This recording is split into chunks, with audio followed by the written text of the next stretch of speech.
Hace unas semanas tuve a mi madre ingresada en una clínica por culpa del puto COVID de los cojones que le provocó una neumonía y a mí una exasperada preocupación.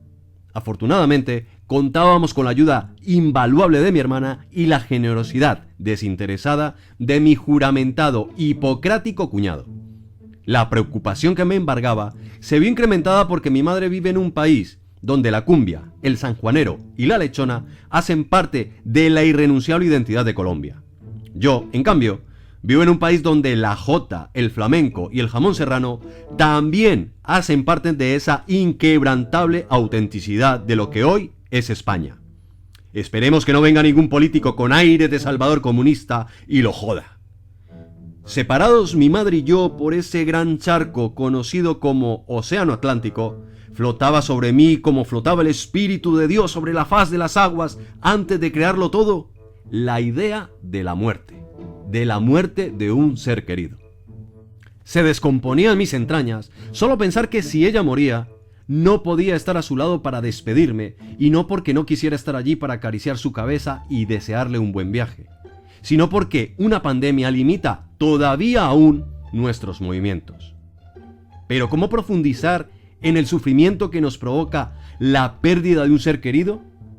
Pues este mediocre de la vida les viene a proponer que nos acerquemos a unos apuntes conocidos como el Enquiridión, cuyo autor parece ser fue Epícteto, un filósofo griego que sufrió en sus propias carnes la lacra de la esclavitud, y que después de haber comprado su libertad, dedicó toda su vida a la filosofía. Gracias a estos apuntes recogidos por uno de los discípulos de Epícteto, podemos ejercitarnos en una de sus principales ideas: saber sufrir y saber renunciar a la queja. Este saber sufrir y saber renunciar a la queja sirvió de acicate al piloto estadounidense James Stockdale durante la guerra de Vietnam. El avión del comandante Stockdale fue derribado y sus enemigos lo trasladaron a un campo de prisioneros donde lo torturaron cruelmente durante más de 7 años. Cuando fue liberado, reconoció en una entrevista que los compañeros que no lograron sobrevivir fueron los optimistas. Los soldados que fallecieron fueron aquellos que tenían la esperanza de salir y veían cómo los días iban pasando, pero nada cambiaba. El comandante afirmó que murieron a causa del corazón roto. Stockdale se salvó porque decidió vivir su cautiverio como un estoico. Recordó la lectura de los consejos propuestos por Epícteto en el Enquiridión y entendió que, aunque no podía hacer nada para cambiar su situación, seguía conservando el poder para mantener la moral alta y la autoestima. No podía evitar el sufrimiento, pero sí decidir cómo vivir ese dolor. Solo él era soberano de su mente. Ningún hombre tenía jurisdicción sobre sus pensamientos.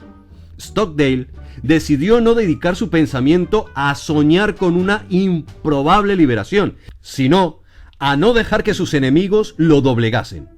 A partir de aquel momento controló sus emociones, deseos y apetitos, en vez de permitir que lo dominaran a él. No dejó que ningún dolor le quebrase el alma. Ahora bien, ¿qué consejos da Epícteto para sobrellevar el dolor que provoca la muerte de nuestros seres queridos?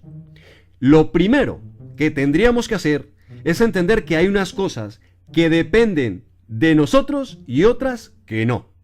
La muerte de un ser querido no depende ni de usted ni de mí, pero en cambio sí lo hacen nuestros deseos, ilusiones, pensamientos y sobre todo nuestros actos. El segundo consejo es no desear cosas que son imposibles. La muerte es un proceso natural e inexorable. No podemos evitar que la gente que amamos muera. Por tanto, no deseemos que esto nos suceda. La tercera recomendación de Epícteto consiste en recordar siempre la naturaleza de las cosas que amamos. Si estimásemos nuestro último iPhone que ha salido en el mercado, deberíamos tener presente que ese iPhone en algún momento termina rompiéndose. Así, cuando esto suceda, no nos pillará por sorpresa y no sufriremos más de lo debido. Si amamos a un ser humano, debemos recordar en todo momento que los hombres mueren igual que los iPhone, que se resquebrajan. El cuarto consejo consiste en admitir que la muerte no es algo terrible, puesto que siempre ha habido hombres sabios como el mismo Sócrates que la vivieron como un proceso natural, con paz y serenidad. El último de los consejos de Epícteto es reconocer que la vida nos dio una madre, pero nunca fue nuestra, sino que la disfrutamos por un tiempo. Si la vida ahora nos la reclama, debemos dejarla marchar. Ese pensamiento es uno de los más difíciles de entender. Lo que el filósofo quiere decirnos es que deberíamos cambiar nuestro punto de vista sobre lo que nos ocurre. Podemos seguir sufriendo mientras pensamos que nuestra madre ya no está y que no volveremos a verla nunca más. O podemos pensar, en cambio, que durante todos estos años la vida nos ha regalado su presencia en nuestras vidas. Podemos quejarnos o estar agradecidos, pero en último término debemos tener claro que la elección es nuestra. Y ojo, con esto no quiero decir que la muerte de un ser querido nos tiene que dar igual. El estoicismo que tanto cultivó Epícteto no consiste en esa postura tan fresca de que todo nos tiene que importar un huevo, sino que aquello que somos incapaces de controlar no debería importarnos, porque solo nosotros somos amos y señores de nuestros pensamientos y emociones. Un estoico no juzga hechos o acontecimientos. Ve cómo ocurren ciertas cosas que no puede cambiar, como la pandemia que estamos padeciendo o la muerte de un ser querido, y las acepta tal y como son. El estoico, si puede cambiar las cosas, cogerá el toro por los cuernos y lo hará. Pero no será la mosca cojonera que se estrella una y otra vez contra la puta ventana. Aprovechará cada situación y la verá como una oportunidad para salir del fango. Por cierto, esta pandemia nos ha dado una buena bofetada de realidad. Nos ha hecho ver que somos seres frágiles y tan iguales que un político corrupto, que de esos hay muchos, un exitoso empresario, un compañero trepa o lambón, un jefe cabrón, un profesor magistralmente intenso o una estrella de Hollywood. Enfermamos, cagamos la misma mierda y morimos. Que vivimos en una gran trola de oropel, con los postureos y morritos en Instagram, con acumular imágenes de viajes idílicos gritados a los cuatro vientos en Facebook, con los miles de likes de un youtuber que llama a la gente caranchoa, con arrojar ira e insultos en las redes sociales, con el papá, el wifi no me funciona, con la política identitaria que nos vende Netflix y que compramos como gilipollas desde nuestro confortable sofá.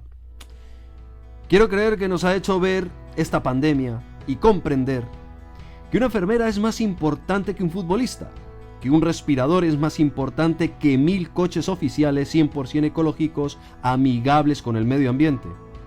Quiero creer que esta pandemia nos ha hecho ver que todo es un gran truño de oropel, que nos impide salir de la caverna y disfrutar de las pequeñas maravillas de la vida. De ese café recién hecho por las mañanas, con unas tostadas y unos huevos fritos.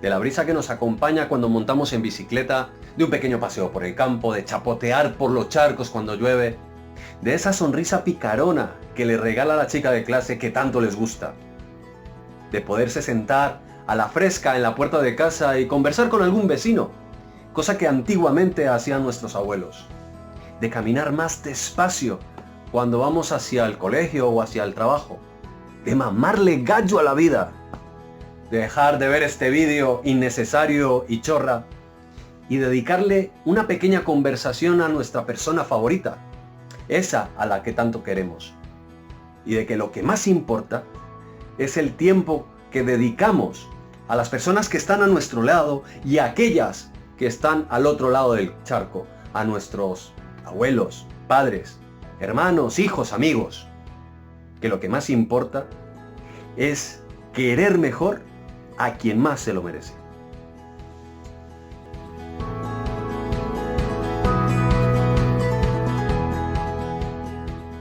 Bueno chicos, hasta aquí este episodio podcast, video podcast, blogger o como diantres se llame. Solo quiero recordarles que son ustedes los que tienen la última palabra. Así que, como siempre, ¡sean juiciosos! ¡Pórtense bien!